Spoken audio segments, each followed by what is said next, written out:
Waarop mensen, ik ben Sontje. Ik ben Dio. En samen zijn we Gebroeders Wolf. Vandaag nog een aflevering. Vandaag met een dame. Niemand minder dan Pearl Ramos. Pearl Ramos. Ze zingt. Ze danst. Ze kan piano. Wat doet ze nog meer? Ze zit in de mode. Kan je wimpers doen. In ieder geval, we gaan naar haar luisteren. Als je nog niet geabonneerd bent, kan je dat nu doen. En veel kijkplezier. Wacht even. Nu. Hey. Abonneren. Veel kijkplezier.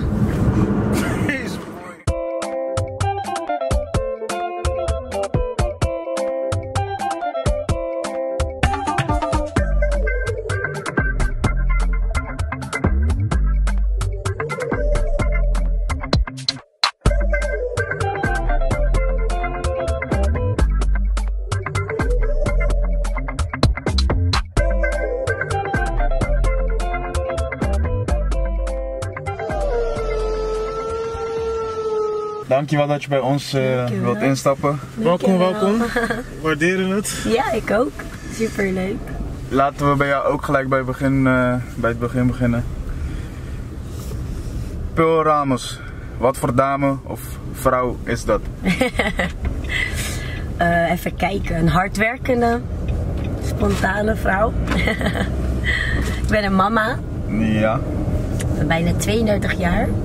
Ja. Zodat je je leeftijd vertelt. Niet veel dames. Nee. Ja joh, het is niet erg. Ik schaam me er ook echt niet voor.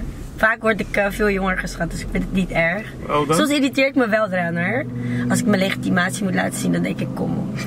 Ik ben 18, kom op. Maar het ligt ook aan wat ik aan heb. Weet je, soms ben ik met mijn petje, met mijn gewoon joggingpak, mijn sneakers. Dan denken ze vaak dat ik jong ben. Maar ja, het is een moeder, trotse mama van een zoon van 9 jaar. Oké, ja. Een hardwerkende vrouw, ik werk graag. Ik ben vaak bezig, graag bezig. Ik zing, ik dans. Ik doe heel veel eigenlijk. Was het altijd zo dat je hard werkt? Van niemand doet? Ja, ik ben eigenlijk altijd bezig. Als het niet werken is in de zin van 9 tot 5 baan, is het wel iets anders werken, zeg maar. Ik ben altijd bezig eigenlijk, met dingen doen. Ja, ik ben altijd aan het werk. Dat is echt zo. Als het op mijn telefoon is het, ja, ik ben eigenlijk altijd bezig met werk. Is soms ook niet goed hoor, moet ik eerlijk zeggen. Van wie heb je dat? Van mijn moeder, zeker te weten. Ja, mijn moeder is echt een hardwerkende vrouw ook. De Pearl Ramos van 20 jaar geleden. Hoe zag die eruit? Dus ik niet kan uiterlijk, je bedoelt wat ik denk. Ja. Okay. Even kijken, ja, ik was 20 jaar geleden, hoe oud was ik toen? Kun je wel een foto laten zien misschien van hoe je het... Nee hoor, kappen! Nee hoor, hoeft niet. Dus niet, nee hoor, geest, ik vind het niet erg. Het is niet erg. Kan je vast ergens nog zoeken. Soms ben ik op Facebook en dan zie ik de herinneringen en dan denk ik, gadverdamme. Was ik dat? Wat was er met mij aan de hand? Maar goed, dat was toen natuurlijk. 20 jaar geleden, ja, jong. Ik was nog een jonkie. Ik leefde echt in het moment. Daardoor natuurlijk ook wat domme keuzes gaan maken af en toe. Waar je dan als je ouder bent, dat je daar dan wel mee moet dealen. Maar ik genoot veel van het leven. Ik danste heel veel. Ik deed go-go dancing in clubs heel veel. Ja. Ja, veel met dansen bezig vooral. Ik zong wel al, ook. Maar ik was voornamelijk bezig met dansen, ja. Oké. Waar ben je geboren en opgegroeid? Ik ben geboren hier in Nederland. Ja. In Den Haag ben ik geboren, maar ik ben opgegroeid in Voorburg. Oké. Weet je waar het is? Ja, dat is ook... Tussen, gewoon bij Den Haag, vlakbij, ja. Daar ben ik opgegroeid eigenlijk, ja. In Voorburg. En je ouders? Mijn moeder komt uit Paramaribo en mijn vader is van Curaçao. Gewoon samen met je beide ouders opgegroeid? Tot mijn tweede. En daarna waren we alleen bij mijn moeder. Welke taal beheers je het beste? Papiaments wel. Ja? Ja. Surinaams kan je ook? Of? Ik kan het verstaan, het is heel gek. Mijn oma, nee, ik kan het niet praten hoor. Echt niet, ik ga het ook niet doen. Ik ga mezelf echt voor schut zetten. Mijn oma die sprak wel gewoon echt Surinaams met me, maar niet altijd. Want vroeger deed je dat niet met de kinderen erbij, toch? Want dan konden die ouders gewoon dingen praten wat die kleintjes niet mochten horen. Maar mijn oma sprak gek genoeg wel best wel vaak Surinaams met me. Ja.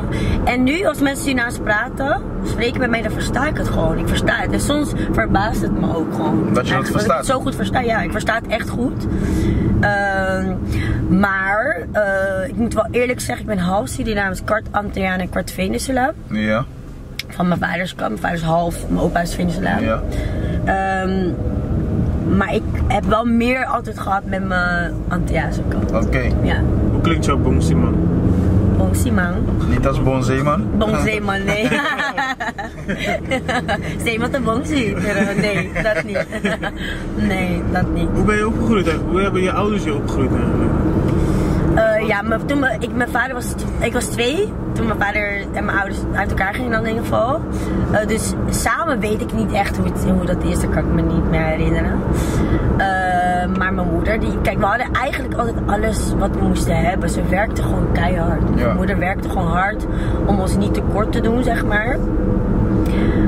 Maar ik zag die struggle wel daar. Ik was met mijn broer samen ook, dus we waren met z'n tweetjes toen nog. En she made it happen, man. Altijd. Hoe is het als een meisje zijn om een broer te hebben? Ik vond het heel leuk. Ja? Mijn broer was ook echt samen met mij. We speelden samen, voetballen buiten samen. Vroeger, dat vergeet ik nooit meer. Soms praten we erover. Dan die waterpijp gingen we maken. Die guns van water, van die pijpen. En dan gingen we van kranten gingen we die pijltjes maken. En dan gingen we ze schieten. Dus in de buurt had je dan zeg maar groepen tegen elkaar. Ja, en, en ik was gewoon met mijn broer. Dus hij speelde gewoon echt met mij. Dat vond ik wel echt leuk. Dat vond ik echt leuk. Wat is het leeftijdsverschil tussen jullie twee? Mijn broer is 35. Of 36 al. 3, 4 jaar. Ja, zoiets. Ja, nou ja, ik word 32. Ja, bijna. Dus 3 jaar, ja. Als hij weer jarig wordt, dan Maar als je het over hard werken hebt, is het dat je moeder bijvoorbeeld in de ochtend werkt en dan in de avond thuis kwam? Ja. volgende werk moest gaan of zo? Of gewoon Dat haar niet eigen... echt, maar ze had, ze werkte gewoon de hele dag. Dus na school gingen wij naar de opvang wel. Maar ik vond het nooit echt vervelend eigenlijk.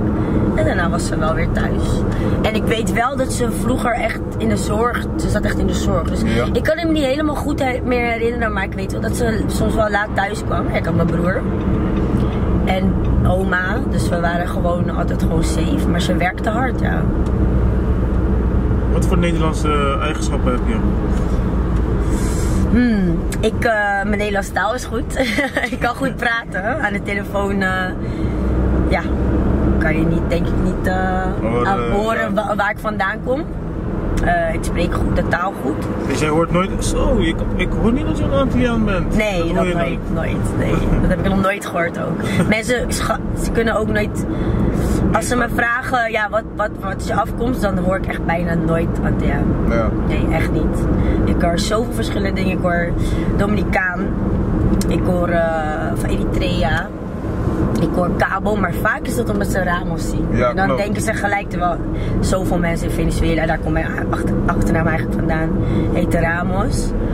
Maar Cabo, Eritrea, Dominicaan hoor ik het meeste. Ja, en het ligt allemaal zo ver van elkaar, of tenminste, ja. Ja. Antilliaanse Eigenschappen? Want ja, zijn eigen. Ik hou echt van mijn eiland. Ja. Ik ben. Ja, ik voelde me eigenlijk ook altijd een Antilliaan. Ik vind het. Dat is gek om te zeggen, maar je hebt. Soms als je van verschillende landen komt, zeg maar dan, of je etniciteit, dan. Ja. Dan heb je soms eentje wat gewoon meer bij je. Ja, Pas, zeg maar. Ja, Ja. Zo voelde ik me gewoon altijd meer. Ik heb wel de laatste tijd meer ook wel met mijn Surinaamse kant, omdat ik gewoon nieuwsgierig ben. Ik word ouder, dus dan ga je er ook anders denken over dat soort dingen. Ik wilde graag heen. Ik ben nog nooit naar Suriname geweest. Nee? Maar Curaçao zo vaak. En ik ben een paar jaar geleden ook echt wilde ik eigenlijk als toerist naar Curaçao. Ik wilde de berg beklimmen. Ik wilde naar Klein Curaçao. Ik wilde, weet je, al dat soort dingen. Normaal kon je gewoon chillen op je eiland. En nu wilde ik gewoon al dat soort dingen doen om het ook even te voelen. Hebben jullie de berg beklommen? Ja. Dat is mooi, hè? Ik heb gehuild boven gewoon. Zo ik vind mooi dat vond het ik moet het. eigenlijk als je daar bent. Ja, maar heel veel mensen hebben dat niet gedaan, hè? Ja, echt veel. Gehuild, waarom? Het is zo mooi. Ik weet niet, het is gewoon zo mooi. Die weg ernaartoe was al gewoon nice. Ik ben sportief, dus het was gewoon echt te doen. Maar ik was met mensen die het gewoon wat moeilijker hadden. Maar daardoor was het wel gewoon mooi om het samen te doen. Hoeveel fles water heb je opgemaakt? Zo, maar het was nodig hè. Dat is niet... In het begin zeggen ze, dan denk je, ja, ik hou sowieso niet van water drinken hè. Dus ik dacht gewoon, ik heb wel geen zin hierin. Maar het was nodig. Het liefst had ik nog 3 flessen. Ze zeggen dat je per persoon 2,5 of zo moet hebben. Of meer. Ik weet het niet. 2,5 liter? Ja, toch? Ja? Zoiets was het. Maar toen ik boven kwam, was het gewoon ontlading, denk ik. Hoe lang ben je boven gebleven? Een uur of zo? Ja? Ja, best wel lang hoor, waren we boven. De tijd vloog voorbij, maar we moesten ook weer op tijd terug hè. Want je mag niet, tot een bepaalde tijd mag je niet daar zijn, want het is te warm. Vooral de reis daarheen, ja. Ja, ik hou gewoon van mijn Antillianen. Ik hou ervan als Antillianen winnen, omdat ze inderdaad vaak gewoon in slecht daglicht gezet worden, weet je. Ik heb lang in een Antilliaanse band gezeten, Euphoria. En ik denk dat daar ook wel, gezongen in Euphoria. Vond ik echt heel leuk. En daar heb ik ook heel veel ervaring op gedaan. Ook in de muziek met een band zingen is toch wel anders. En Antilliaanse bandjes zijn helemaal anders. De scene is ook echt wel anders. Ben je vaak daar gezien? Eerst wel, was ik echt fan van dat. En toen ging ik in de band. En daarna was ik niet echt meer. Omdat ik ik heb een andere kant ervan gezien. Juist, weet je wel. Mijn muziek gaat natuurlijk ook goed, dus je gaat sowieso anders naar feestjes, dat is al sowieso. Maar ik vind het wel leuk. Toevallig aankomend weekend is er iets in Masilo en dan... Klopt. Ja, dan vind ik het toch wel weer even leuk om te gaan. Af en toe vind ik het echt leuk, dan heb ik er echt zin in. Maar het is ook wel anders, dat is anders uitgaan. Nu als iemand me vraagt, gaan we daar, dan check ik even iets in de kast. Antilliaanse feest is anders, je moet een dress hebben om daar te gaan. Iedereen ziet er goed uit hè, ze maken geen grappen met hun kleding. Dat vind ik wel leuk om te zien. Anders kom je op Curaçao jokes. Snap je, want anders kom je daar. Zeker, nee echt. Nee, is er een reden waarom je nog niet naar Suriname bent geweest? Eigenlijk, ik weet het niet. Het was gewoon, ik heb gewoon altijd meer gehad met Curaçao. Meer denk ik ook omdat mijn vader gewoon Papiaments bij mij sprak. Toen hij hier in Nederland kwam, hij woont nu weer op Curaçao.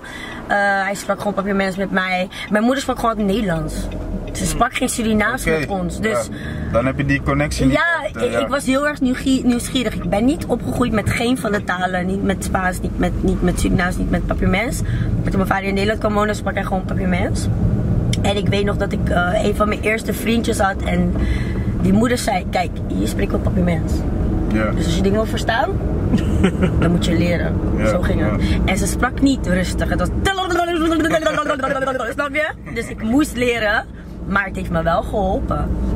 En dus Papiaments kwam eigenlijk van verschillende kanten wel. Bij mijn vader, wanneer ik daar was. En dan dat ook. Maar mijn moeder sprak niet echt Surinaams met me. Dus ik was er nooit echt mee bezig, zeg maar. Maar nu, ik heb zelf een kleine, zo. Ik wil hem wel daar brengen, snap je? Heb je wel familie daarvan, als je daar bent, dat je weet van, daar moet je zijn? Ik weet het niet. Maar ik weet wel dat ik familie heb daar. Ja. Maar ik zou het echt even moeten uitzoeken. Ik denk dat ik sowieso welkom zou zijn, maar het is niet dat ik contact heb met familie die daar is. Nee, zeker niet. En Curaçao wel, mijn vader woont daar. Ik heb andere familie daar, met tantes, ja, dat wel. Hoe voedt je je kind ook dan? Met welke taal? Gewoon Nederlands? Nee, hij spreekt Papiaments, Spaans en Nederlands, ja. Surinaams kan ik niet spreken, dus ik ga hem dat niet verkeerd leren, maar ja. Hij leert het wel. Ja, hij wel, hij wel. Ik vind het wel belangrijk. Hij hoeft het niet allemaal super goed te kunnen, maar ja, ik zou het heel fijn hebben gevonden als ik wel alle talen gewoon... Ja, ik wou dat net vragen. Heb je het gevoel dat je iets mist in je, zeg maar, daardoor? Nou ja, kijk, als iemand me vraagt waar ik vandaan kom, wat mijn afkomst is en ik zeg half Surinaams en ik weet eigenlijk gewoon niks van Suriname, dan vind ik dat soms wel lastig. Ik kan er niks aan doen, snap je? En dan, ik kan nu wel daarheen gaan, maar dan... Er mist nog steeds een heel deel, klopt. Snap je? Dus ik denk dat jongere jaren wel belangrijk zijn daarin. Maar je kan Spaans, toch? Ook, ja. Dus genoeg Engels, Nederlands, Spaans. Je bent aardig op weg. Ja, dat wel. En ik versta Surinaams, dat vind ik wel fijn. En ik ben laatst pas eigenlijk erachter gekomen dat ik het echt wel goed versta. Ik kan alles verstaan eigenlijk. Qua nummers maken, dan zit je wel op een goede weg. In mijn muziek gebruik ik ook wel Spaans, sowieso veel. En ik heb onlangs dan Circa met Bowie uitgebracht. Ja, ik hou ervan om te spelen met talen. Gooi iets kinky dan op in het Spaans. Iets caliente. Wat wil je hoor? Gewoon. Kijk, zie je die stem verandert dan. Mijn stem is altijd zo, hè? Oké. Oké, wat doe je? Papi, dime que tú quieres. Netjes man. Ja. Wat heeft jou gemaakt tot een vrouw dat je vandaag bent? Op de dag van vandaag. Even kijken. Ja, I've been through a lot hoor, kan je wel zeggen. Ja, sowieso dat harde werk heb ik sowieso van mijn moeder. Maar ik kan een paar dingen. Ik heb een zoontje met spectrumautisme. Oké, weet dat weet is? wat het is. Hoe? Het spectrumautisme. Het spectrum, Ja. ADHD. Ja. Dat soort dingen zitten allemaal in het spectrum. Ja. Ja, in zijn ontwikkeling loop je achter. Ja. Ja, het gaat gewoon niet altijd helemaal in zijn hoofd zoals het hoort te gaan. Ja. Hoe het bij ons gaat. Signalen oppakken, emoties herkennen. Om kunnen gaan met iets wat hem dwars zit, dat soort dingen. Zijn taal, verbaal is hij niet zo sterk, maar hij gaat steeds beter. Hij had tijd dat hij helemaal echt niet goed sprak, toen hij nog jong was. Maar hij ontwikkelt heel goed. Hoe ga je daarmee om als moeder? Ja, het is zwaar, maar ik heb het omarmd, snap je? Ja. En ik ben er gewoon voor hem. En ik voed hem zo normaal mogelijk op. Dus ik wil niet dat hij het idee heeft dat hij anders is dan andere kinderen. Ja. Maar er zijn wel dingen die ik moet aanpassen. Ik kan niet doen alsof er niks aan de hand is en zeggen ik doe normaal en dat soort dingen. Plus, ik weet dat in onze community, de black community, dat het gewoon een ding is waar vaak niet over gesproken wordt, snap je? Doe gewoon normaal. Klopt. Doe normaal, zeg deze dingen die je ga je op kamer, dit en dat. Soms kan je er gewoon niks aan doen. Hij kan er niks aan doen. En dat is soms lastig, want waar trek je die lijn? Is hij nu echt gewoon stout of begrijpt hij het niet? Ja. Of doet hij nu gewoon als een malamoetje of weet je zo?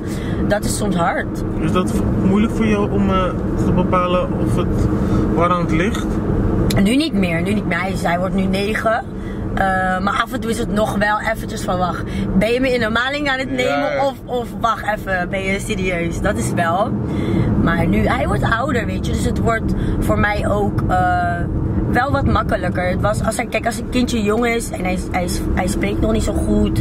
Hij kan zich niet veel woorden. Hij kan niet zeggen wat hij wil. Dan is dat allemaal. Hij kan nog niet zelf aankleden. Hij kan nog niet dit, dat. Dan is dat lastiger. Maar nu, ik zet zijn kleren. Hij kleedt zich aan. Hij poetst zijn tanden. Ik check het na. Ja.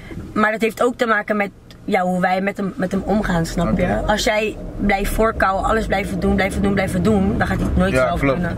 Dus ik probeer alles wat hij niet kan, dat kan hij nu nog niet. Ja. Maar we gaan eraan werken. Zit hij dan ook op een speciale school of zo? Hij zit op speciaal onderwijs. Hoe gaat hij zelf daarmee om? Weet hij van, ik heb iets wat andere kinderen wellicht niet hebben? Ik denk niet dat hij zich anders voelt, maar hij is wel heel slim. Dus hij loopt achter, is ontwikkeling, maar is die hartstikke slim. Dus ik denk dat hij wel weet dat er wat is, maar ik denk niet dat hij zich anders voelt. Snap je wat ik bedoel? Ja. Bijvoorbeeld gisteren waren we naar een feestje en dat kan heel druk zijn voor hem. Dat er gewoon te veel mensen zijn bij elkaar.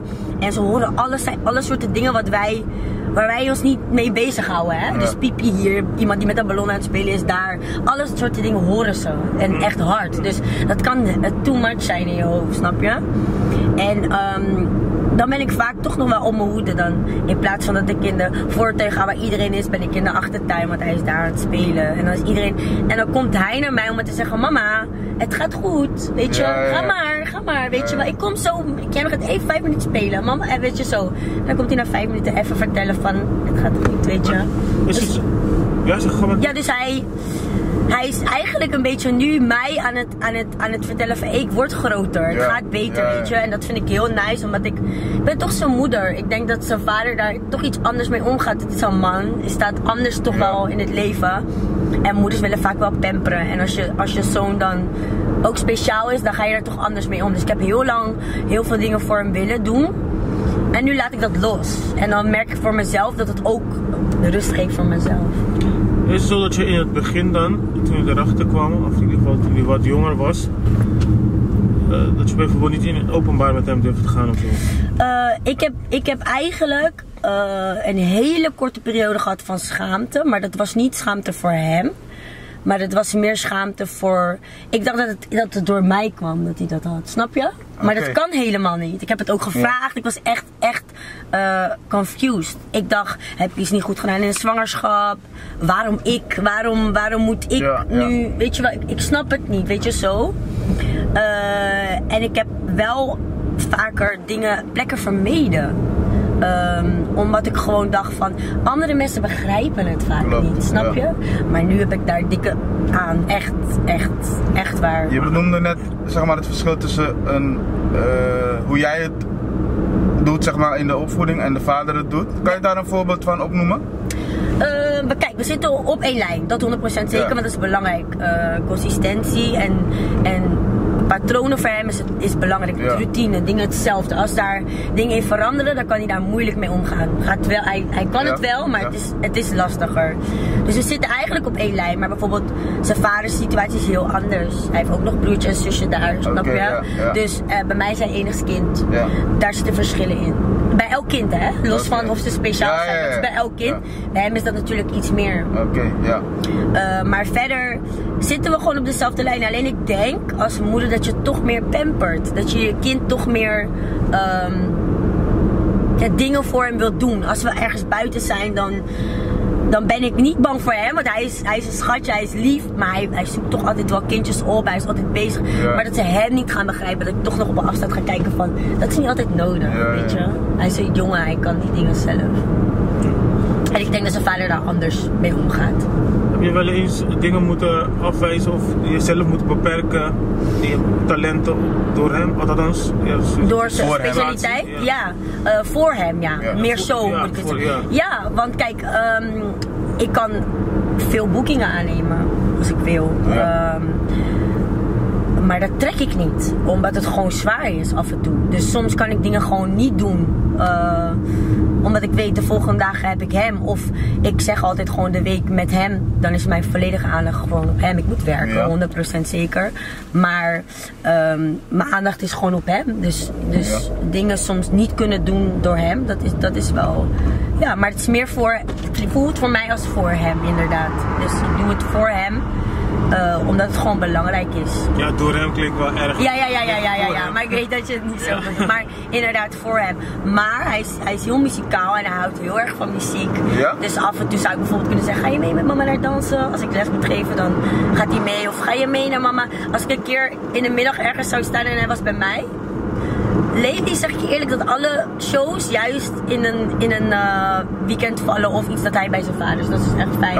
Als ik ergens in de middag zou staan, zou ik hem gewoon meenemen. Hij zou dat helemaal geweldig vinden. En hij zou ook nog de show stelen, dus ja, hij is echt zo. Ja, waar hou je je nu allemaal mee bezig? Sowieso met muziek natuurlijk.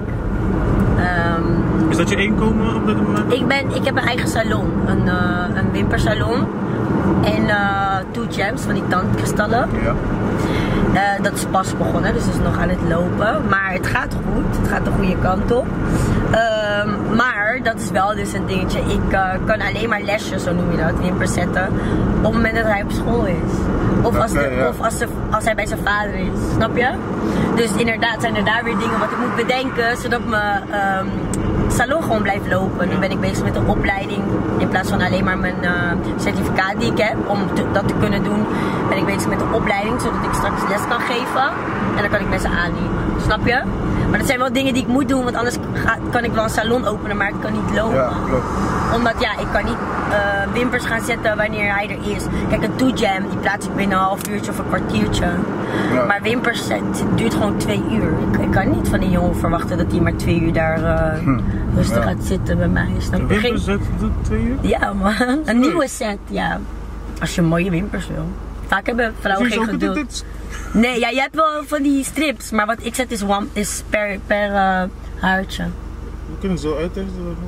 Wat zeg je? Heb je zo 2 uur voor hem? Ja, wil je het? Nee, grapje. Nee, gaan we niet doen. Nee, het duurt 2 uur inderdaad. Het is lang, ik weet het. Je bent vroeg begonnen met dansen? Ja. Op welke leeftijd ben je erachter gekomen dat je dat kan, zeg maar? beter dan... Mijn moeder, man. Mijn moeder was echt mijn cheerleader. Overal. Nog steeds. Ja? Nog steeds. Is hij ook twerken? Nee, dat niet. En ik had een broer, hè. Nee hoor, echt niet. Mijn broer was wel niet een boze broer of zo, maar...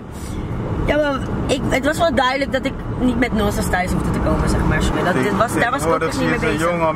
Ja, maar dit is ook wel generatie van iemand. Sorry, ik wist vroeger niet wat twerken was, hoor. Ja. Op een gegeven moment ging ik uitschuren, dat soort dingen, maar toen was ik wel al wat ouder. Nu deze leeftijd, soms schrik ik. Maar je ziet ook sommige ouders die vragen ook aan hun kind om dat te doen. Ja, alleen voor de camera, alleen voor de likes. Nee hoor, bij mij, dat is, ik ben wel van de oude step. Ik kom uit de 90 toch, dat is bij mij nee, no-go man. Ook als ik ooit een meisje maak, zeg ik eerlijk. I'm sorry, ga me niet doen man. Ook niet voor de gram, ook niet voor die 1000 views, I don't care, hoeft niet. Ik doe die dingen zelf niet eens voor de gram of zo, maar snap je? Wat zijn de andere redenen dan, dat je van dansen bent gaan houden? Ja, mijn moeder die supportte me zeg maar altijd, maar ze zag al vanaf jong. Mijn moeder zei dat ik eerder zong en dans voordat ik überhaupt andere dingen echt kon. Dus het was wel duidelijk, ja dat gewoon mijn ding was. En vanaf 6, toen begon ik met ballet. Mijn moeder heeft me op ballet gezet en ik heb zoveel dansen. Ik kan samba dansen, ik heb getrurled met een stok. Je hebt twirlen. Paaldansen? Nee! Op een normale manier. Dat heb ik ook gedaan. Ik kan ook paaldansen. Ja, heb ik ook gedaan. Maar toen was ik ouder. Twirlen is met een stok. Is Dansmarieke, zo moet je het zien. Het heet Dansmarieke. Dansmarieke? Dansmarieke. Nee. Ay, Dios. Nee. Twirlen. Lijken wij dom of ik? Nee. Ik weet ook echt niet eigenlijk waar het vandaan komt. Dus ik kan dat ook niet echt zeggen voor de Maar hoe gaat zo'n dans dan? Twirlen is dansen maar met een stok. Dus je gooit de stok, dan draai je, dan pak je die stok weer. Zulke dingen. Oké. Ja. Dat heb ik gedaan. Ik heb cheerleader gedaan. Heb je een dansschool? Nee, ik heb wel een dansschool gehad. Ja. Nu niet meer? Nu niet meer, nee. Daar heb ik ook nu geen tijd voor. Ik heb net twirl gehad bij het kust. Kan je dat doen als jongen zijn? Wat? Twirlen. Ja, want kijk, het is gewoon je dans, maar die dans is niet, de dans is niet echt dansen choreo. Het is meer wat je doet met die stok. En omdat je bijvoorbeeld je gooit die stok, je draait 2 keer, dan vang je de stok weer. Ik denk aan hele andere dingen. Ik ga het echt. Het is als.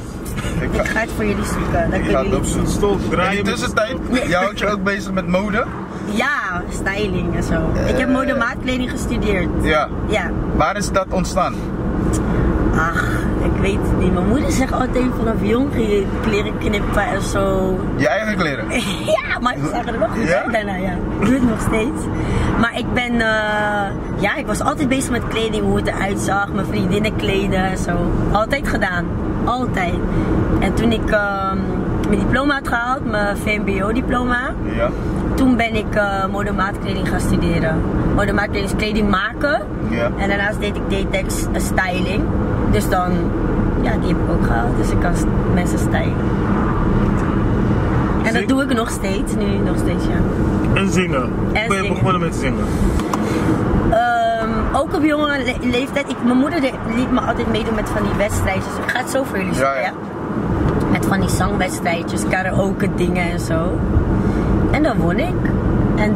Oké, dan heb ik nu 3 keuzes voor jou. Dansen, zingen of designen. Je moet kiezen. Als ik moet kiezen, dan is het zingen. Zingen? Echt zingen, ja. Waarom?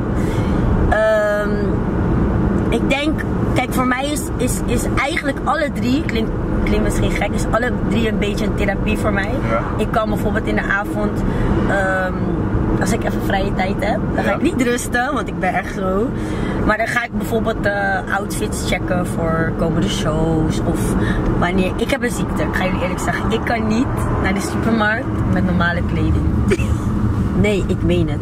Ik noem het een ziekte, want het is niet oké. Soms irriteert ik mezelf. Dus je gaat shoppen om alleen naar de supermarkt te gaan? Nee, niet shoppen, maar ik heb een kledingkast van hier tot Tokio. En kijk, ik kan gewoon met een joggingpak gaan.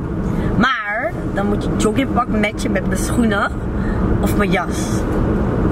En de bedoeling is, wanneer jij shopt bijvoorbeeld voor een optreden om uit te gaan, wat dan ook, dan shop je ook, laat me ook gelijk kleren checken om mee naar de supermarkt te kunnen gaan. Nee, niet zo per se.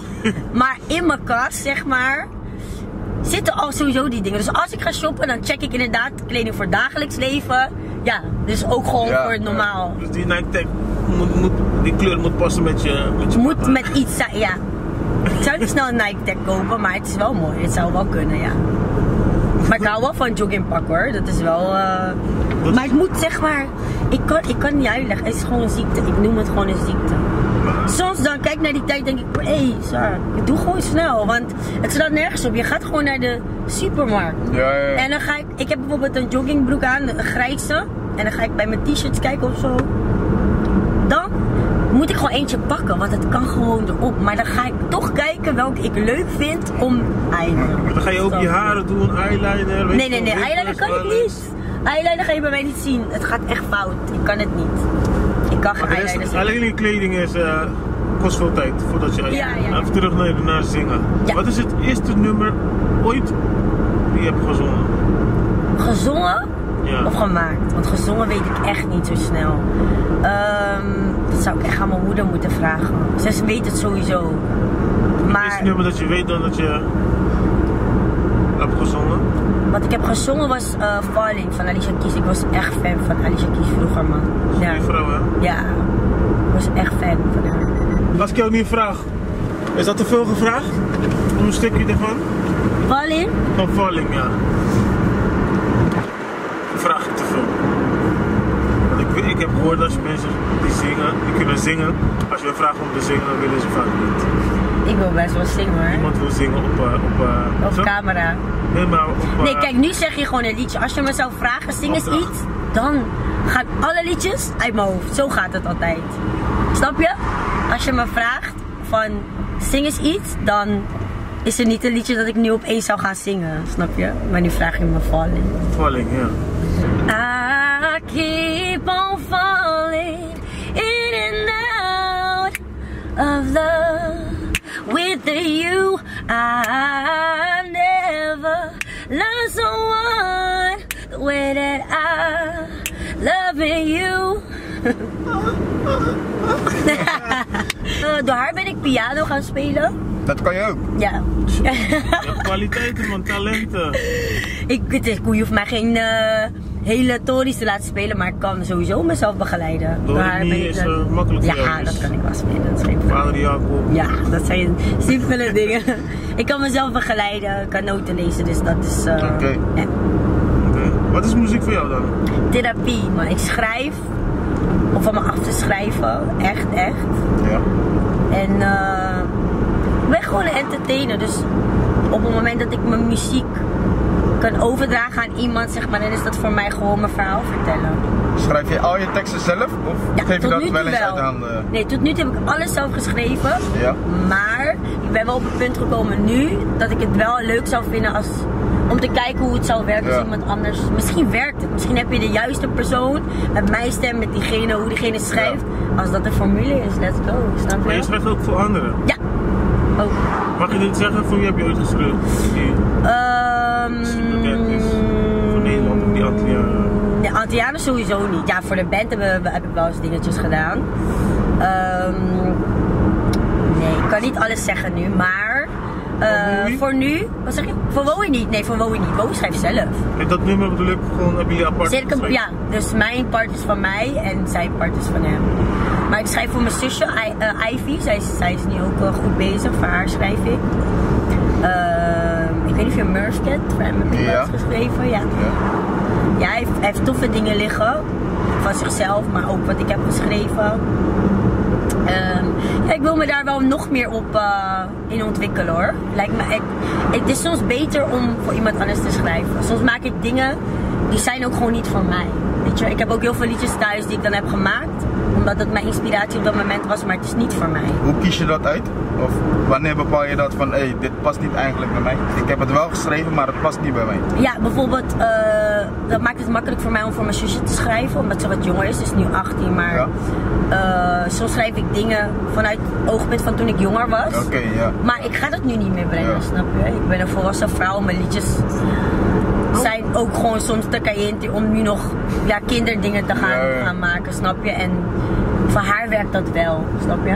Het gaat bij haar ook werken, omdat die generatie van haar, die staat achter haar. Bij mij moet ik die generatie winnen eerst. Klopt, ja. Dus het is logisch dat het voor haar veel beter gaat werken. Maar hoezo is het beter om een tekst te schrijven voor iemand anders dan voor jezelf? Ja, voor jezelf toch beter, want je emoties, wat je voelt, Nee, maar kijk, soms... ervaart. Ja, maar soms, bijvoorbeeld ik heb een vriendin van haar, heb ik wel eens iets geschreven vanuit haar ervaring. Dat was een goede vriendin van mij, dus ik wist waar ze doorheen ging. En ze vond het moeilijk om erover te praten. Ik heb het voor haar geschreven. Soms zie je dingen toch op een andere manier, snap je? Ja. En kijk, ik kan iets op een bepaalde manier voelen. En dat is dan mijn emotie. Maar ja, misschien voelt iemand anders dat helemaal niet zo, snap je? En het is ook niet altijd fijn om uit emoties te schrijven. Want voor mij betekent het heel veel. En als iemand het dan niet nice vindt, dan is dat ook hard. Klopt. Ja. Daarom kiezen er vaak mensen voor om commerciële dingen te maken. Omdat ja, wie vindt over Mary zingen of dikke klokken of dat soort dingen nou niet hard? Snap je? Daar zit geen gevoel bij. Ja. Het is alleen maar money talks. Dus het werkt en daar is ook helemaal niks mis mee. Ik vind dat moeilijk, omdat ik dat leven niet leid. Dus ik ga dat nooit maken, tenzij ik dat leven zou leiden. Snap je? Ja. Wat zijn jouw tegenslagen in de muziekwereld? Ik denk voor nu wel being a woman. De muziekwereld is lastig, als vrouw zijnde wel. Voel je dat? Erg?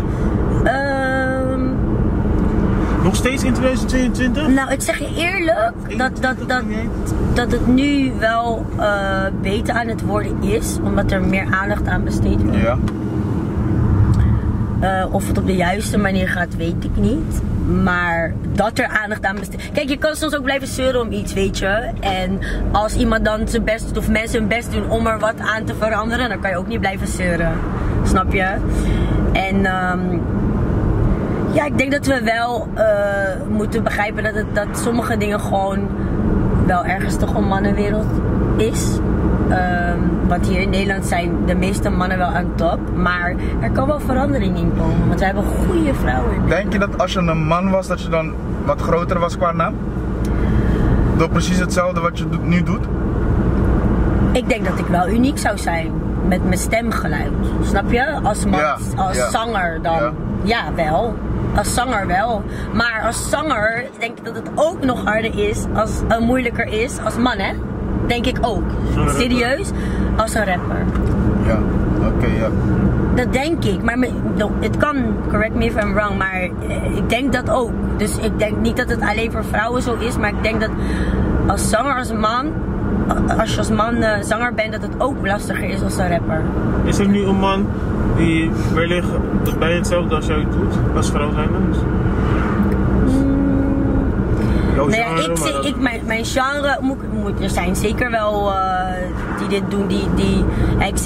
Ik meng Nederlands met Spaans. Dus dan gaan we snel naar een Kilate, maar die doet volledig Spaans volgens mij.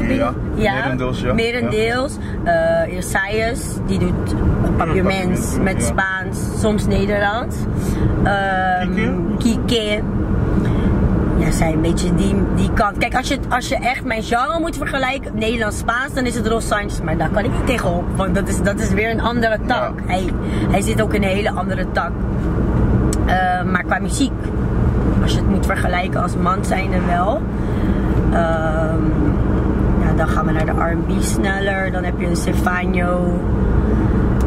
Ja. Het is niet vergelijken. Vind je dat je het al verdient om te staan waar we staan misschien? 100%. No doubt, ja, zeker. Ik ben niet de meest zekerste vrouw, zeg maar, over alles. Ja. Maar er zijn wel dingen waar ik wel zeker over ben. Ik zeg altijd gewoon, kom gewoon naar mijn show. Kom gewoon mijn show checken. Dan kunnen wij verder praten. Was het moeilijk voor jou om bij Phoenix Talent te komen? Nee, niet moeilijk. Je meldt je aan. Ik heb me meerdere malen aangemeld. Maar weet je wat het is? Ze werken met een thema. Dus ik kan me aanmelden. Ze zeggen dan van ik zal het gaan beginnen. Je meldt je aan. En dan is de rap editie. Ja, dan gaan ze mij niet vragen. Snap je wat ik bedoel? Los van dat ik kan rappen, ga ik het niet halen bij al die andere rappers. Snap je? Ja, het is gewoon zo. Ik ben gewoon eerlijk daarin. Ik kan heus wel spitten voor je, maar ik ga het niet halen. Dat kan ik je vertellen, snap je? Spit dan. Nee joh, kappen met mij. Ja, maar Ja, dus dan word je niet uitgekozen, omdat het natuurlijk niet jouw genre is. Ja, maar klopt. toen Summer Vibes kwam en ik Buddy volgens mij had ik ingestuurd, toen was het wel duidelijk dat het wel daarbij paste. Ja. En Phonics was leuk, was een hele leuke ervaring. En ja, op een andere manier ook. Het is best wel eng, moet ik eerlijk zeggen, omdat je wat je doet is je neemt het op. Het was ook coronaperiode, dus we namen het op eerst, je song live en daarna ga je met de jury. De eerste plek waar ik jou tegenkwam. Ja, waar je hem hebt gezien, Ja. toch? Ja, dan ga je met de jury kijken naar jouw show, maar jij hebt het ook niet van tevoren gezien. Dus dat is best wel confronterend. Normaal zit de jury daar, jij doet je ding en je krijgt je commentaar en klaar. Het is gewoon één moment. Maar Ja. nu, je hebt het al gedaan. Je weet niet helemaal hoe het is gegaan en dan zit je daar en dan, terwijl jij eigenlijk jezelf judge de jury jou daar Ja, op dat moment ja. ook. Maar dan maakt het wel weer leuk, want het was weer op een andere manier. Normaal was een wedstrijd, je doet je ding, je krijgt commentaar en that's it, snap je? En nu was dat toch wel anders, extra spannend. Ik vond het leuk, het was leuk. Wat wil je gaan bereiken eigenlijk? Met Waar wil je muziek of... naartoe? Ik wil heel graag toeren, dat zou ik echt heel graag willen. Omdat ik gewoon een showwoman ben. Internationaal of? Internationaal, Ja. heel graag, heel graag. Ik ben gewoon een showwoman. Ik denk dat ik qua liedjes maken, hits maken, dat er sowieso mensen zijn die beter zijn als wat ik doe. Of de formule beter snappen, laat ik het zo zeggen. Maar qua show ben ik 100% in voor mezelf. Echt waar, dat wel. Dus ik denk dat een show voor mij gewoon echt tof zou zijn om naar te komen kijken. Ik zou een kaartje kopen voor mezelf om een show te kijken. Echt waar. Waar zie je jezelf over, laten we 5 jaar aanhouden? Als artiest dan, toch? Of Als Pearl Ramos komt. als Pearl Ramos. Sowieso loopt mijn salon. Ik werk zelf niet Ja. daarin, maar mijn salon... Meerdere filialen? Ja, sowieso 2 minimaal. Dikke Osso, want daar ga ik wel voor. Dat Ja. sowieso. Dat is wel een must voor mij. Ja, die streams moeten wel... Ik denk dat ik moet jullie eerlijk zeggen, ik verdien nog niet aan mijn streams. Mijn streams gaan goed. Ja. En ja, maar het gaat nog niet zoals het hoort te gaan. Dus ik Oké. verdien nog niet aan mijn muziek. En ik hoop dat het dan wel, of nou, het gaat zo zijn 100%. Binnen 5 jaar ga ik sowieso wel gewoon Zit je bij een verdienen. label of zo? Ik zit bij een label, Ja? ja. Brothers United. Daar zit ik. Oké. Maar kijk, ze investeren natuurlijk ook, hè. Ja. Dus alle advertenties of dingen wanneer je iets uitbrengt. Alles wat daarachter zit, daar zit geld achter sowieso. Ja. De video's, de covers, dat soort dingen wat allemaal gemaakt wordt om jouw zang goed te zetten. Ja. Daar zit gewoon geld in. En dat, op het moment dat er geld binnenkomt, wordt dat natuurlijk eerst betaald. Klopt, ja. Dat is logisch, daar is mijn label voor om me goed te zetten. Maar het is voor mij wel tijd, vooral de effort die ik steek in mijn muziek en alles daaromheen. Want ik doe gewoon alles zelf verder, snap je? Ja. De styling, alles doe ik gewoon zelf. Daar hoeven ze niet naar om te kijken. Ja, is het voor mij wel tijd om wel te gaan verdienen aan muziek. En ook voor mijn label om echt te gaan verdienen, weet je. Dus ja, dat sowieso over 5 jaar. En ik hoop een uitverkochte show, in ieder geval eentje. Los van de toeren dan. Hier in Nederland zou ik dat toch wel willen. Ik kom toch uit Nederland, snap je? Het liefst wil ik gewoon uit het buitenland. Maar ik kom wel van hier. Waar was je leukste show tot nu toe? Of wat was je leukste show tot nu toe? Elke show. Ja, ik denk alles ervaar je toch wel anders. Ik moest eerlijk zeggen, ik vond het heel tof om een paar weken geleden op Parels van de Stad te staan. Ja. Maar dat komt omdat het een female stage was. Dus we stonden echt als vrouwen. Oh En ja, ik sta klopt. wel echt voor Ja. de vrouwen. Dus dat vind ik wel echt tof. Maar dan ga ik nu alles in mijn hoofd checken. Wat Dat ik, was 2 weken terug of ja, zo? zoiets, 2 weken terug. Even kijken. Nou, ik heb echt een toffe show gehad. Maar dat was van mijn EP-release. Dus dat was eigenlijk van onszelf. Ja. 2 jaar geleden. Ja, dat was echt super tof. Mijn EP-release. Nee, een jaar geleden. Zullen we zeggen 2 jaar geleden. Dat was tof. Was gewoon 1 show alleen van mij. Maar waar ik ben geboekt, zeg maar. Of waar ze me hebben gevraagd om te komen. Ik denk Masilo. Volgens mij was het Borgu Party. in Maasilo een paar maanden geleden. Ja.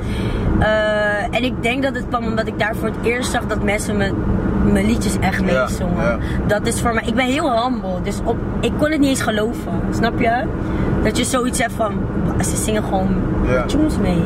En ik denk dat daarna dat besef steeds meer werd, maar daar dacht ik echt, wow, wacht even, ze zingen gewoon mijn dingen mee. Wanneer ik zeg, doen jullie allemaal je handen in de lucht, allemaal jullie lichtjes aan en zo, dat ze allemaal meedoen. Dat zijn toffe dingen, zijn momenten die je wel koestert, die je onthoudt, weet je. Ja, dat is wel me bijgebleven. En ik stond in het voorprogramma van Jeugd van Tegenwoordig. Dat is echt een aantal jaar geleden nu. Dat had ik ook een show van een half uur en dat was ook echt tof. Je hebt ook nummers met Willy Wartaal. Ja. Archietrack. Ja, zeker. We zijn wel samenwerkingen. Ja, zeker. Daar ben ik ook super trots op. Ja. Andersom denk ik ook, toch? Ik denk het zeker wel. We met Pul. Ja, zeker wel. Nee, ze zijn allebei echt tof, dus ja. Met wie zou je nog willen samenwerken? In Nederland, hè? Zou tof zijn sowieso. Nou, maakt niet uit, buitenland kan ook. Kijk, er is één iemand, ik ben echt fan van haar, ik zeg je eerlijk. En ik heb haar laatst ontmoet. Tiana Taylor. Weet je wie ze is? You should check her, man. Tiana Taylor. Nee, zeg maar niks. Als ik denk dat je liedjes hoort van haar, dat je het wel weet. Ja, Rihanna zou wel dope zijn. Chris Brown sowieso. Ja. Zou ook echt hard zijn. En Wizkid vind ik echt hard. Wizkid zou ook echt binnenkort in het land, dus misschien... Ja, zou echt hard zijn. Je hebt het dan weer echt over big... Ja, dat is Amerika, hè. Laat ik het zo zeggen. Als je me vraagt, dan ga ik het zeggen. Ja. Hier in Nederland, ik ben gek op Jonna. Jonna vind ik hard. Ja. Jonna zou ik echt mee willen werken. Kevin. Ja. Zou ik graag mee willen werken. Even kijken. Ja, dan gaan we natuurlijk naar de ladies, de dames. Dan zou ik graag met die Lijzen willen werken. Ze is gewoon hard. Ze maakt goede dingen. Ja. Ik denk dat die combo ook hard zou zijn. Ja. Even kijken. Producer. Voor mij, ik zeg je eerlijk, mensen waar ik nu nog heel graag mee zou willen zitten is Zero. Zero ja. Ik weet niet alle namen, moet ik eerlijk zeggen. Ik vind het sowieso tof, want het maakt voor mij ook niet uit of een producer super groot is of niet. Als je hard bent, ben je hard. Ik zit de laatste tijd heel vaak met Fura. Ja. En eigenlijk al mijn andere producties daarvoor deed altijd Artistic Raw. Daar heb ik nu al heel lang niet mee gezeten, maar daar zou ik ook weer graag mee in de studio willen zitten. Maar grote namen, ja, mij maakt het echt niet uit, zeg je eerlijk. Jij doet er wel wat mee. Ja, als het gewoon goed klinkt, dan klinkt het goed, snap je? Ik vind het leuk om samen dingen te creëren. Dus ja, echt from scratch, ja. Gewoon echt van nul beginnen. Ja. En kijken samen van, hé, dit voelt goed.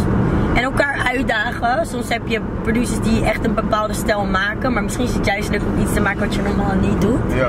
Om te kijken wat daaruit komt. Ja. Hoe zou je je females motiveren om die ook misschien in de muziekwereld te zitten of willen gaan, om niet op te geven? Vooral omdat het voor jullie moeilijker is. Ja, kijk, weet je, als we opgeven, dan gaan we ook nooit daar komen. En ik denk dat het heel erg belangrijk is dat er van elke generatie dames zijn die sterk in hun schoenen staan. Ja. Zodat we die stempel kunnen zetten van nee, we zijn het waard. Weet je, wij kunnen ook op het hoofdpodium staan, we kunnen ook tussen die line-up staan. Je kan ons ook boeken, snap je? Dus ik denk dat het belangrijk is dat we het blijven overgeven op die manier. En elkaar supporten.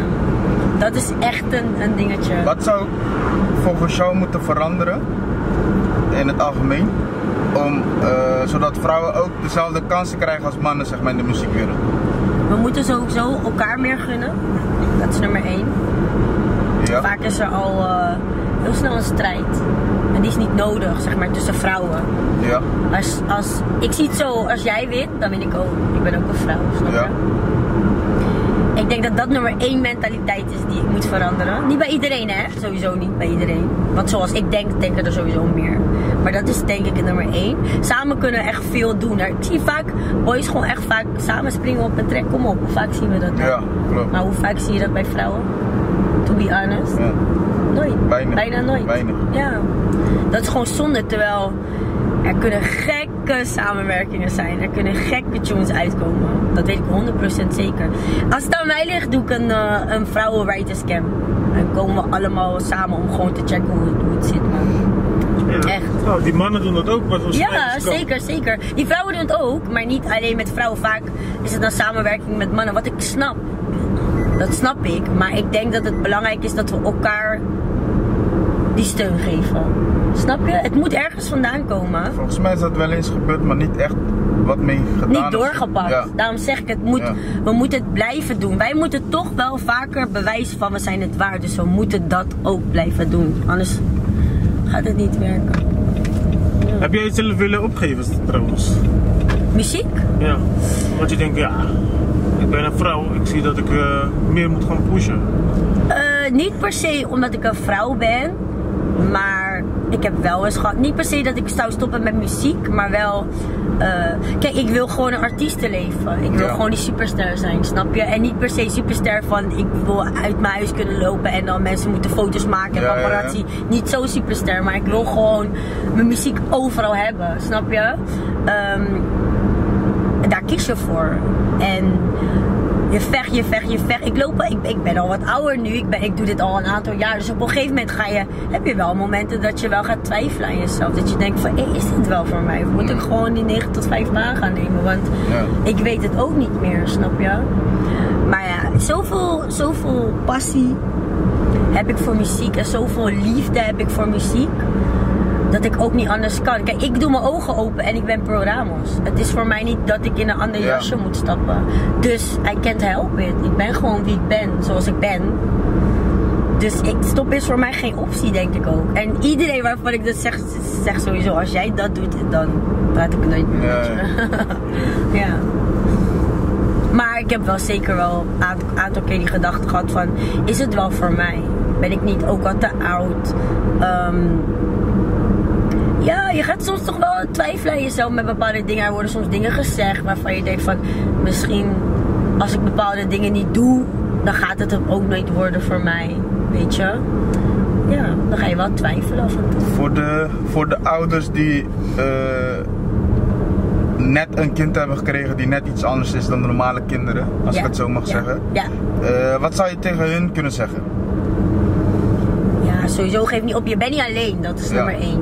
Je bent niet alleen, omdat het is zwaar en vaak voel je je niet begrepen als ouders, omdat mensen die niet een speciaal kindje hebben of niet een speciaal iemand in de buurt hebben en eigenlijk niet weten wat het is, die zijn heel snel van, ach, kom wel goed, of mensen zeggen dingen zoals, hij groeit er overheen. Wat zeg jij? Je weet niet eens wat je praat, hij groeit er wel overheen. Snap je?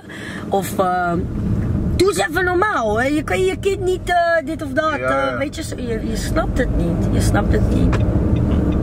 Dus je bent niet alleen, praat erover. Er zijn veel meer ouders dan je denkt die ook met dezelfde dingen te maken hebben, snap je? Praten is echt belangrijk, omdat ik heb me ook wel eens alleen gevoeld en dat is niet fijn, man. Want je voelt je niet begrepen en ja, als ouder is het sowieso, parent zijn is sowieso al zwaar. Los van of je kind speciaal is of niet. En als je je dan ook nog niet begrepen voelt, dan is het gewoon anders. Kijk, mijn zoon gaat niet naar buiten. Die wordt niet opgehaald. Mag Keanu buiten spelen. Ja. Want hij gaat niet alleen. Snap je? En niet omdat hij weet waar hij is, hè. Hij weet waar hij heen moet. Hij weet alles. Dat kind is hartstikke slim. Maar het gaat om daarbuiten. Snap je? Wil je zien hoe ik de buurt op staat te zetten als ik mijn kind niet kan vinden omdat ik niet weet, ben je gek? Nee hoor, Pearl komt alles in het nieuws, kan ik je vertellen. Dan is het wel Pearl Ramos Anteaan. Dat gaat wel in het nieuws komen, snap je wat ik bedoel? Nee, dat willen we niet. Dus ik behoed hem voor bepaalde dingen. Maar ik probeer wel soms, dat zou ik ook meegeven, weet je. Probeer niet te hameren op het feit dat kindje speciaal is of anders is. Ze zijn niet anders. Extra aandacht. Ze hebben gewoon extra aandacht nodig op een andere manier. En hij kan ontwikkelen. Mijn kind ontwikkelt hartstikke goed. En dat komt door zijn opvoeding. Ja. Dat 100% zeker. Door wat zijn vader neerzet en door wat ik neerzet. Dat is echt een key, is een must. Weet je, ik heb vaak, omdat ik hier heel open over ben, ik heb ook een Facebookpagina die heet Not Different Just Special. Daar zet ik dingetjes in, hoe ik dingen ervaar. En het helpt, ik heb veel leden, snap je? Ze kijken alleen nog, ze zetten nog zelf niet echt veel dingen erin. Maar het is gewoon eng om erover te praten. Vaak heb je of nog schaamte of weet je gewoon niet zo goed hoe je ermee om moet gaan. Maar het is niet erg als ze gewoon mijn ervaring zien. Dat helpt al, snap je? Maar wat jij zegt misschien gaan mensen, ouders hunzelf de schuld geven of ze juist, en dat is het niet. Want je wil het ergens aan vasthouden, snap je? Je wil weten waarom. En of je doet dat, je gaat in een schuldgevoel, of je gaat je schamen, of je gaat je research doen. Dat is wat ik gewoon ben gaan doen. Ik ben wel een nerd hoor, moet ik eerlijk zeggen. Ik wil altijd weten hoe of wat. Ja. Maar daardoor ben ik wel waar ik ben de dag van vandaag, snap je? Ik weet dat het niet door mij komt. Het kan iets genetisch zijn, dus het kan vanuit je familie komen. Ja. Maar bij mij is dat niet zo. Maar is dat echt nodig? Keanu is wie hij is. Hij kan niks, snap je? En voor mij is het ook niet belangrijk dat hij getest wordt bij het Centrum Autisme. Ik wilde gewoon weten hoe ik met hem om moest gaan. That's it. Dat is voor mij gewoon belangrijk. En ik hamer gewoon op de dingen die hij wel kan. In plaats van wat hij niet kan. Snap je? Focus daarop leggen. Ja, we hebben natuurlijk ook ongemotiveerde oud-Keanu. Hoe kan je tegen hun zeggen van laantap? Bos. Ja, no? Sta op! Je kiezen, joh. Elke maandagochtend post je dat. Vaak zie je dat, hè. Kijk, we leven in 2002. Je moet, man. Je kan niks anders doen, toch? Je moet ook iets van je leven maken. Ik denk dat het belangrijk is dat je trots kan zijn op jezelf, snap je? Maakt niet uit wat er gebeurt. En als je niks doet in het leven, elke dag op de blok staat, daar zo niks doet, dan kan je niet trots zijn op jezelf. Je kan alles ervan maken, maar je kan niet zeggen dat je trots bent, dan, lijkt mij. Snap je? Dus doe iets, al is het eens, een ding gewoon, dat je trots kan zijn op jezelf. Ga rappen op de blok. Ga rappen, snap je? Doe iets. Interview mensen op de blok. Vraag ze waarom ze ook daar staan. Ja, doe iets. Kijk, hoe mensen aan hun brood komen, daar bemoei ik niet. Ja. Snap je? Een hustle is een hustle. Ja. Ik hustle ook. Ook al ga ik hier en daar met muziek of iedereen hustelt. Hoe dan ook. Snap je? Om te kunnen doen wat ze moeten doen. Ik heb een mooi huis, ik heb een auto, ik heb een kleine. Ik heb alles wat ik moet hebben. Snap je? Hij moet goed zitten. Hij komt niks tekort. Dus daar bemoei ik niet mee. Maar doe dan iets waar je wel trots op kan zijn.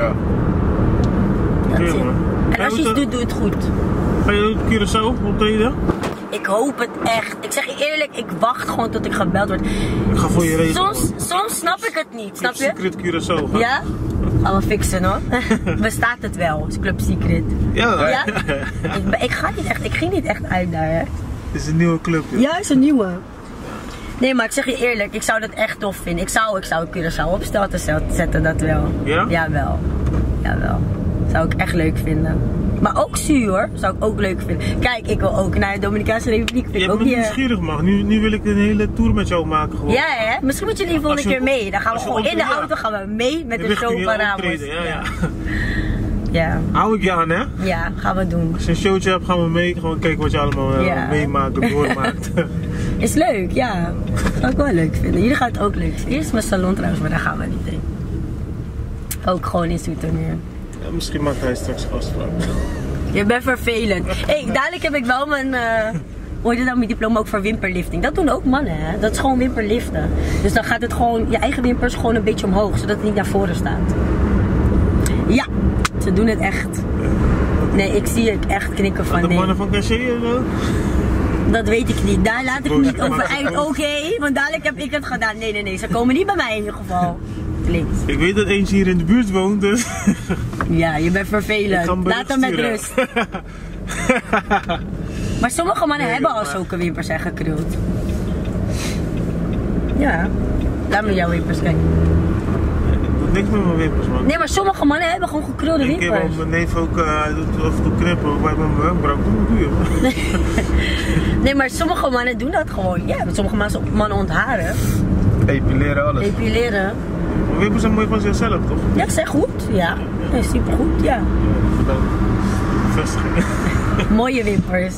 Maar de volgende keer iemand tegen je zegt mooie wimpers, ga je denken, fuck hem met jou. Mensen gaan denken, ik doe mijn wimpers. Nee, je wimpers zijn normaal. Ja, kijk, waar we nu heen gaan. Bij Libië's? Daar ben ik nu 5 jaar geleden, kwam ik hier zo te wonen. Maar dit was een noodwoning. Hier. Weet je wat een noodwoning is? Eigenlijk spreekt het voor zichzelf. Het is zeg maar meer... Ja, een noodwoning. Het is een woning die je krijgt in nood. Zo is het gewoon. En 5 jaar geleden, kwam ik eigenlijk op straat te staan. Moet ik wel eigenlijk eerlijk zeggen. Ik had gewoon echt schulden. Ja. Ik ben eruit hoor. Dus daarom kunnen we nu super safe hierheen rijden. En ben ik super trots. Maar ik kwam door verschillende situaties. Gewoon dingetjes van vroeger. Die dan oplopen, weet je wel. Maar ik heb ook te veel mensen geholpen in nood. Waarvan ik gewoon dacht van, ik ga het terugkrijgen. En dat was het niet. En toen kwam ik in de shit en was ik alleen, man. Ik was echt alleen met die kleine. En we gaan rechts, maar niet hier, maar bij de rotonde. En eerst wilde ik niet toegeven, dus ben ik eerst eventjes een paar maandjes bij een goede vriendin van me gaan wonen. Ja, dat kan ook niet, weet je. Ik was ook met die kleine, ik was niet alleen. Ze hebben ook kids, zo. En ik vind het, nu gaat het best oké, maar ik vond het vroeger altijd heel moeilijk om de leiding weg te geven, zeg maar. Ik was altijd gewoon de manager, zeg maar. Snap je? Ik wilde altijd gewoon alles zelf doen. Ik hoef niet te helpen, doe het zelf, weet je. En toen wilde ik dus ook geen hulp. En toen op een gegeven moment moest ik wel. Dus toen heb ik gewoon tegen de gemeente gezegd, luister, ik kan niet meer, man. Er moet iets gebeuren. Volgens mij is het hier. Want ik ben er zo lang niet geweest, Dus we gaan hierin. En dat was de eerste keer echt na lange tijd dat ik gewoon heb gezegd, jullie moeten me helpen. Ik kan niet meer. Ja. En toen zeiden ze, oké, wat is de situatie? Nou, uitgelegd. En dan, ik ben natuurlijk moeder met een kind. Dus dan gaan ze eerst kijken in zo'n lijf van mijn lijfhuis. Maar ik was al te oud, snap je? Daar ga je in tot weet ik veel hoe oud. En toen hebben ze me gezegd van als we geen woning kunnen vinden. Je kan gewoon ergens parkeren hoor. Dan, of hier rijden is ook gewoon goed. Dan moet je toch checken bij Liggershuis, zeg maar. Ja. Nou daar in de rij gestaan met mijn kleine in de kinderwagen. Dat nooit meer van mijn leven, zeg maar. Gewoon tranen over je wangen en zo. Dat is niet cool, snap je? En toen hebben ze me gebeld en gezegd, we hebben een noodwoning voor je. Dat was hier. Salkobos 66. En dat was echt niks voor mij. Want je komt hierin en dan woon je ook met iemand anders. Je hebt wel je eigen kamer, maar de rest is gewoon gedeeld. En begeleid wonen? Nee, niet begeleid wonen. Het is echt dus niet. Je woont gewoon, maar je deelt. Het is gewoon een noodwoning. Je moet het zien als tussenwoning. En een must is hier, als je hierin komt, is... het zijn ook normale woningen hoor. Dus het is niet alleen maar noodwoningen, maar er zit hier ook noodwoning in. Dus het is van de gemeente. Maar het is niet schoon en zulke dingen, snap je? En ik ben wel echt een persoon die op zulke dingen let. Dus we hebben het helemaal schoongemaakt en zulke dingen. Dus mijn kamer voor mij en die kleine was gewoon cool. Maar ik woonde op een kamer eigenlijk met die kleine. Dus je komt de woning in en die kamer is jouw kamer? Meenemen ook. Dus jouw spullen van je woning waar je uit moest, je eigen huis. Ik had gewoon echt een goed huis in de stad. Bad, alles had ik. Mag niet mee, man. Maar alles in een garage gezet. Maar je mag niks hierin. Niks. Alleen je beddengoed mag mee. Dan zit je in een huis met iemand anders, terwijl je ook nog een kind hebt. Ja, en zij had 2 kids. Een baby en een jonge meid. Druk? Ja. En je partner mag niet komen. Mag wel komen, maar niet blijven. Je moet alles. Auto moest weg. Want wat is het ding? Als je hierin komt, een noodwoning, dan ben je... In nood. Je bent in nood, dus je bent eigenlijk onstabiel. Ze vinden je kan niet met je money omgaan, dit en dat en dat. Wat ergens logisch is. Maar een van de regels hier is, je moet onder bewind. En dat is gewoon fire, want dan ga je leven met leefgeld. Elke week €50. Ik heb gewoon een kind. Snap je? Dus elke week leven met €50, dat was hard, man. Hoe lang heb je dan in die situatie geleefd? 3 jaar? 5 4 jaar. 5 jaar? Ja, door... Kijk, er wordt heel veel foute dingen gedaan in die instantie, snap je? Als je eenmaal onder bewind gaat, dan kan je jezelf echt kwijtraken. Gelukkig ik er niet. Ja. Ik ben altijd achter mijn dingen aangegaan, waardoor op een gegeven moment ik gewoon... In het begin ging ik met alles mee. Ik luisterde wat ze zeiden, ik deed alles mee. Ja en amen zeggen, omdat je gewoon in een situatie zit waar je... Ja. Ik was dankbaar dat ik een dak boven mijn hoofd had en ik wilde er gewoon uit, snap je? Dus je gaat gewoon met alles mee. Op een gegeven moment kom je in een aantal jaar dat je denkt van, wacht even, iets klopt niet hier, snap je? Mm. Ik kreeg bijvoorbeeld een schuldenlijst die ik moest tekenen.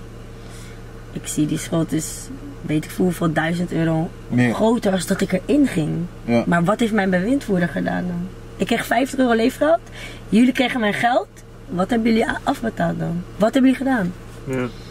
Nou, dan gaan er ook nog steeds... Want kijk, je levert dingen in, je vraagt dingen. Het moet daar, het moet daar, het moet via die. Dus er gaan maanden overheen, snap je? Daarom heeft het 5 jaar gekost. Maar na die 5 jaar ben ik wel... Ik kan zeggen, ik ben super trots. Want ik was echt alleen met die kleine. Ja.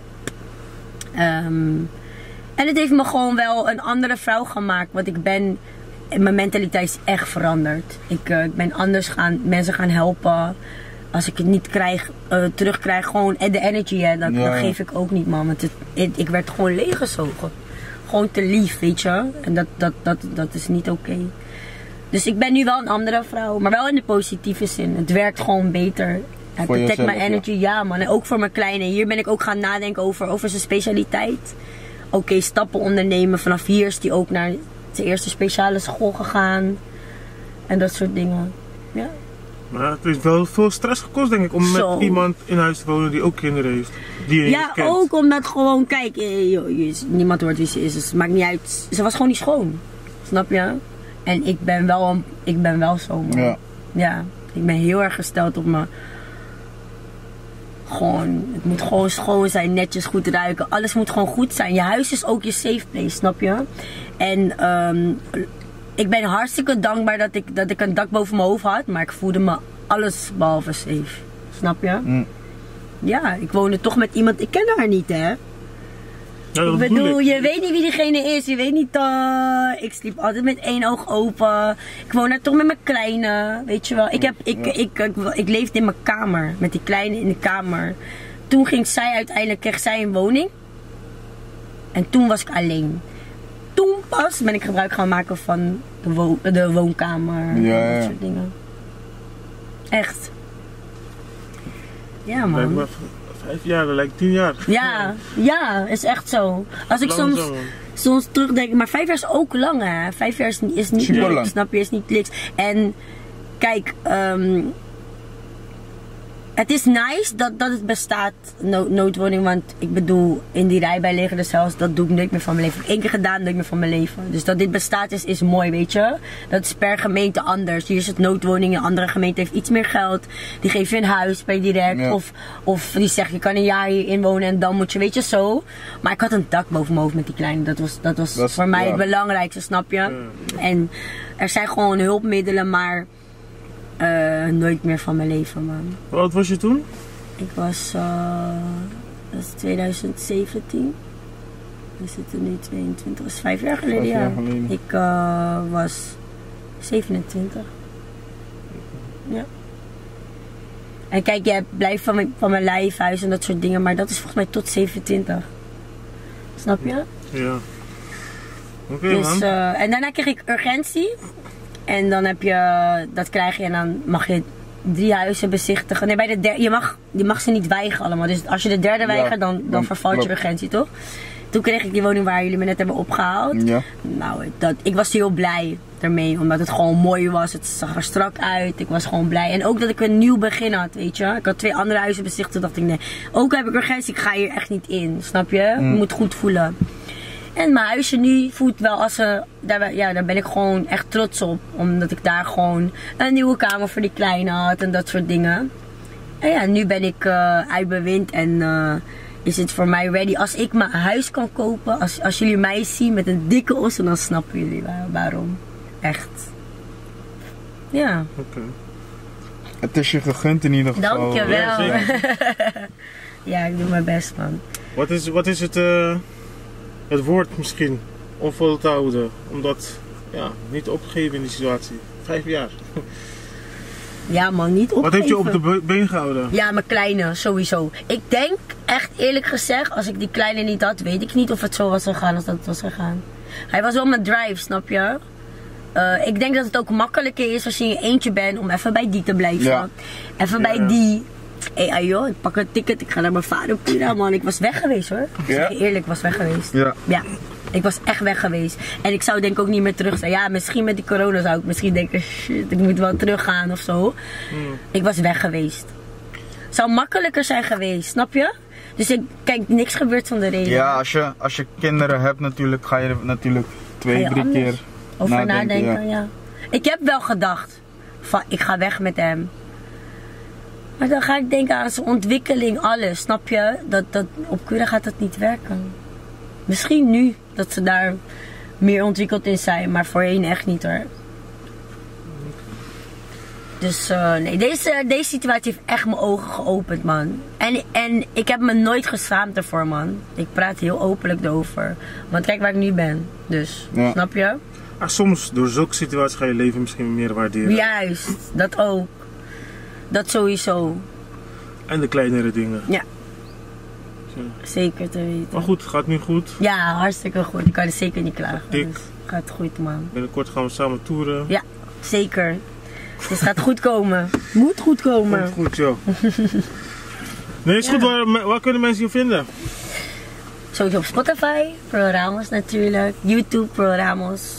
Instagram, Pro Ramos X. Mogen boys je nog lastigvallen? Of? Als ze niks beters te doen hebben, mogen ze me lastigvallen. Nee, ik ben hartstikke tekend. Ik ben hartstikke gelukkig. Ja, maar boys. Zeker. Maar als je niks te doen hebt, mag je wel erin sliden. Maar... Voor een collab mag. Juist, dat wou ik net zeggen. We kunnen samenwerken altijd. Ja. Samenwerken voor kleding, samenwerken voor alles. Ik kan voor je promoten, ik kan alles doen. Maar ik ben niet op zoek, nee. Zeker niet. Oké, man, mensen. Ik ben Dio. Ik ben Sontje. Samen gebroeders Wollers. We zitten hier met Ramos. Dankjewel nogmaals dat je er was. Ik vind Dankjewel. het leuke verhalen en motiverende verhalen ook. Dus, We hopen dat we binnenkort... meegaan. Ik ga jullie sowieso kunnen. Nee, los daarvan gewoon een foto, minimaal een foto op Insta voorbij zien komen van een dikke osso. Ja, hè? Dan weten jullie in ieder geval waar het vandaan komt. Ja, maar dat is wel echt mijn streven, man. Een osso waar mijn kind eromheen kan rennen als iets. Zonder dat niemand iets komt zeggen. Ja, echt. Keep growing. Siggy body line. Zeker, zeker. Mensen, vergeet niet te abonneren als je nog niet hebt geabonneerd. Like het, deel het, praat erover. Ga Pro Ramos ook even volgen, streamen. Natuurlijk. Zorg dat ze die Spotify money beginnen binnen te krijgen. Kom op nou. Zo belangrijk. Pami, hallo. Boys, doe je wimpers gewoon bij haar. Je wimpers moet doen. Ik ben je zat. Boys nog. Dames komen jullie bij me, hoor. Dames komen sowieso.